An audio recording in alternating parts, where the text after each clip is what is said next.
Hello everyone, welcome back to Vidyalaya. आज की इस वीडियो में बात करेंगे एक और मेथड की, एक और टाइप की, जिसमें आपका q जो है किस फॉर्म का है, e to the power ax form का। अगर आपको याद है तो ये फॉर्म हम इनिशियली पढ़ चुके हैं, पहली फॉर्म यही थी एक्चुअल में, है ना। लेकिन वहां पे एक छोटी सी कंडीशन थी इसके साथ कि fa is not equal to zero. लेकिन आज हम कौन सा केस करने वाले हैं इसका कि q तो e to the power ax है, पर fa की वैल्यू जो है वो किसके बराबर है, जीरो के बराबर है। तो ऐसे में किस तरह से आप क्वेश्चन में काम करेंगे उसे आपको समझाया जाएगा इस वीडियो में। क्लियर? चलिए जी, स्टार्ट करते हैं कहानी को। तो कल वाली फॉर्म याद होगी आपको, इससे पहले वाली जो वीडियो में मैंने बात की थी, आपका अगर फॉर्म कुछ इस तरह की हो, q is equal to e to the power ax into V form हो, तो आपने किस तरह से पी फाइंड करना है, ये बात हो चुकी है। तो वही चीज यहाँ पे भी अप्लाई करेंगे, देखिए कैसे काम करता है। तो क्वेश्चन स्टार्ट करें डायरेक्टली, ठीक है। तो क्वेश्चन दिया हुआ है D square minus three D plus two into Y is equal to what, E to the power X. तो इसको आप सी एफ फाइंड करते हैं इस पर्टिकुलर क्वेश्चन का। तो सी एफ कुछ इस तरह से आ रहा है, C one e to the power x plus C two E to the power two x. Clear?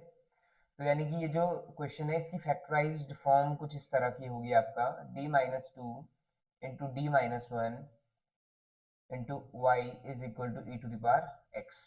तो यहाँ जब भी क्वेश्चन इस तरह का क्वेश्चन होगा कि E to the power A X और F A is equal to zero type ना, तो यहाँ पे फैक्टराइज्ड फॉर्म बहुत हेल्पफुल होने वाली है, ठीक है। तो इसको इग्नोर नहीं कर सकते आप।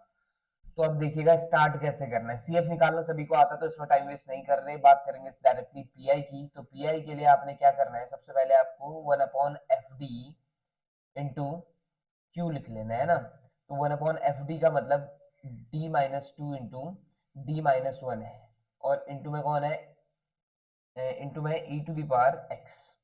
करेक्ट? अब आपको क्या सोचना है यहाँ पर वो देखिए। अगर आप क्या करते हैं, जहां जहां डी है वहां वहां डायरेक्टली पुट करते हैं एक्स का कोफिशिएंट। एक्स का कोफिशिएंट कितना है यहाँ पे, वन है। तो अगर आप जहां जहां डी है वहां डायरेक्टली अगर वन पुट करते हैं ना, तो ये जो होल थिंग है डिनोमिनेटर में जीरो बन जाएगी, तो प्रॉब्लम क्रिएट हो जाएगी, है ना। लेकिन एक चीज है, जो फैक्टर जीरो नहीं बना रहा है उसमें आप डी की वैल्यू पुट कर सकते हैं, कोई प्रॉब्लम नहीं है। जैसे यहाँ पे आप देख पा रहे हैं, अगर इसमें डी की वैल्यू पुट करता हूँ कितनी, वन, तो ये जीरो नहीं होगा, ये जीरो होने वाला बाद वाला, है ना। तो हमने क्या किया, वन अपॉन इसकी जगह वैल्यू पुट कर दी वन माइनस टू, ठीक है। इतना वैल्यू पुट करने के बाद दूसरा पार्ट ऐसे रहा, D minus one into E to the power X. ठीक। तो पहला पार्ट थोड़ा सा सॉल्व हो चुका, अब ये बन गया minus one upon D minus one into E to the power X. यहाँ तक तो क्लियर हो गया होगा। अब दूसरे पार्ट में अगर मैं डायरेक्टली डी की जगह वन रखूंगा तो डिनोमिनेटर में जीरो बन जाएगा, और डिनोमिनेटर में जीरो बन गया तो प्रॉब्लम क्रिएट हो जाएगी, ये तो कंफर्म है। तो इससे बचने के लिए अब क्या करना है, यहाँ इस फॉर्म को याद रखो जो इससे पहले की वीडियो में पढ़ा था हमने। ई टू दावर एक सामने आता है, डी में इंक्रीमेंट हो जाता है जितना उसका कोफिशिएंट है। तो देख लेते हैं, तो ये बन जाएगा माइनस वन अपॉन ऐसे रहा, डी में इंक्रीमेंट हो जाएगा एक का, माइनस वन ऐसे रहेगा, और ई टू दावर क्या सामने आ जाता है, यानी कि इनटू में ई टू दावर एक्स आपका फ्रंट में आ गया, और कुछ नहीं बचा तो कौन है वहां पे, वन है। क्लियर है इतना? तो ये बन जाएगा minus E to the power X, और वन अपॉन कितना, वन से वन कैंसिल आउट हो गया, डी, और इनटू में कितना है, वन है। तो वन अपॉन डी, ध्यान से सुनिएगा, डी का मतलब होता है डिफरेंशिएशन, है ना। तो वन अपॉन डी का मतलब हो जाता है इंटीग्रेशन। क्लियर? ये आपको समझना होगा। तो one upon D of one, one का इंटीग्रेशन करना है आपने, तो अगर वन का आप इंटीग्रेट कर देते हैं तो ये चीज आपका आ जाएगी minus E to the power X, ऐसे ही रहेगा, और वन का इंटीग्रेशन आप सभी जानते हैं कितना हो जाएगा, एक्स हो जाएगा। तो ये पी आई निकल गया आपका। क्लियर?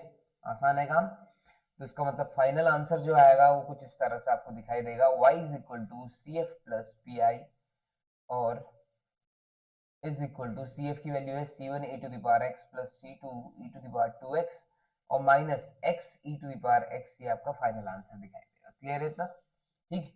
तो आपको जब भी E to the power X form दी होगी और उस टाइम पे F A not sorry F A is equal to zero होगा, तो ऐसे केस में आपने क्या करना है, फैक्टराइज फॉर्म को आगे लेके चलना है, और फैक्टराइज फॉर्म को आगे लेके चलने के बाद उन फैक्टर्स में आप डी की वैल्यू डायरेक्टली रख दो जिनमें डिनोमिनेटर जीरो ना हो रहा हो। जैसे इस बार डी माइनस टू में मैंने डायरेक्टली डी की वैल्यू रख दी वन, क्योंकि वो जीरो नहीं दे रहा था, ठीक है। तो जो जो जीरो नहीं दे रहे थे तो आप डायरेक्टली रख सकते हैं, और जो जीरो दे रहे हैं उनको आपने क्या करना है, ई टू दी पावर एक्स को इन फ्रंट ले आना है, यानी कि पहले ले आना है, किससे, जो ऑपरेटर है उससे पहले लाना है, ठीक। और डी में इंक्रीमेंट हो जाएगा जितना उसका एक्स का कोफिशिएंट होगा, correct.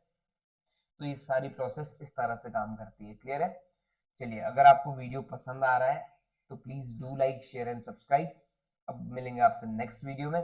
Thank you so much for watching.